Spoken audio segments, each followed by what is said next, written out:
there is this ion called the Garden of Earthly Delights. The bottom signs up to be a statue, and they have a monitor. The statue has like a list of things they want, done to them and things that aren't okay. And the monitor makes sure, shit doesn't go wrong. And their, boundaries and consent is all respected.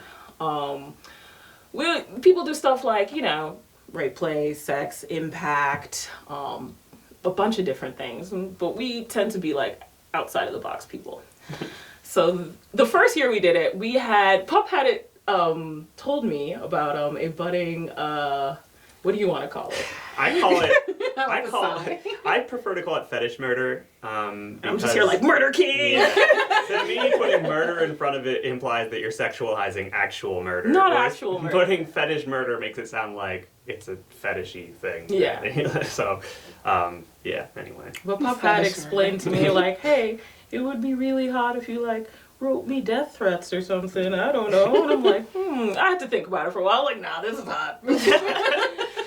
We played with it, and then at camp we're like, okay, let's do this thing where people threaten your life. That's the thing. You are an object to be filled with fear, and people are going to come up and threaten you. And we're going to have a couple of implements.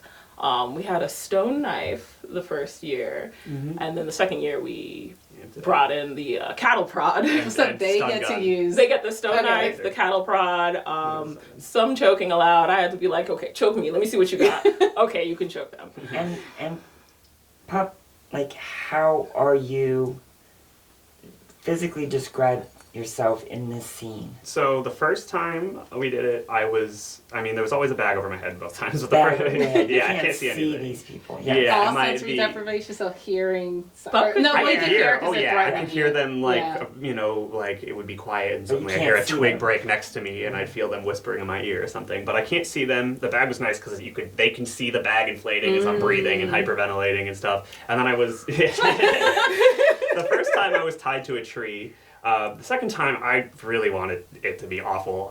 Tied to a tree in a tuxedo? No. Sorry. I was naked. I was butt naked. Butt naked. That's what I want people to... I want to butt naked. Like I dragged them into the woods. Tied them to it. Yeah. And the second time, there was like a wooden ramp that I was tied on. And almost like a rack. Yeah. It was weird because it made it...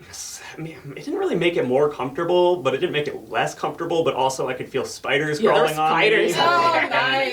I'm a huge arachnophobe, and that was great.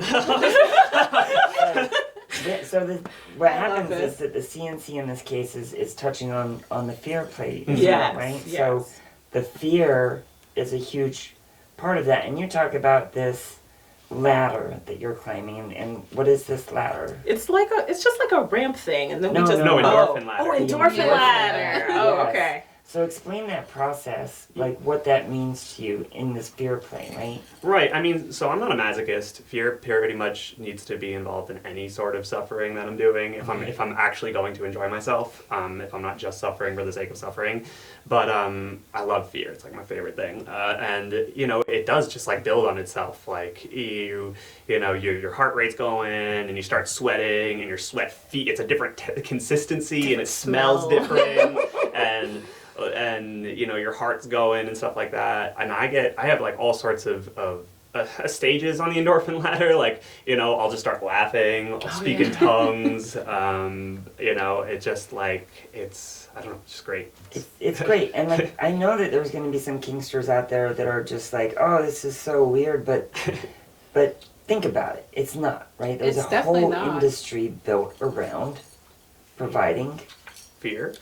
Yeah, there's a whole institute houses. there's an institute that studies fear. Like there's when we get to our CNC episode, I'm going to get into the science of it, but there is a whole science behind fear and thrill seekers. And, like as simple as most people who are thrill seekers actually came up better from the pandemic than non-thrill seekers. Because, like there's nothing wrong with people who like fear, who like being scared. People like roller coasters. I feel like there's like people like get hung up on that, like, oh, like you're so weird. I'm like, but you go to roller coaster. I hate roller coasters, but I love the shit out of being scared. Yes. You know what I'm saying? Like it's like I love being scared and I like scaring people, but I can't do roller coasters, right? I have an angel on my shoulder, but a devil in my head.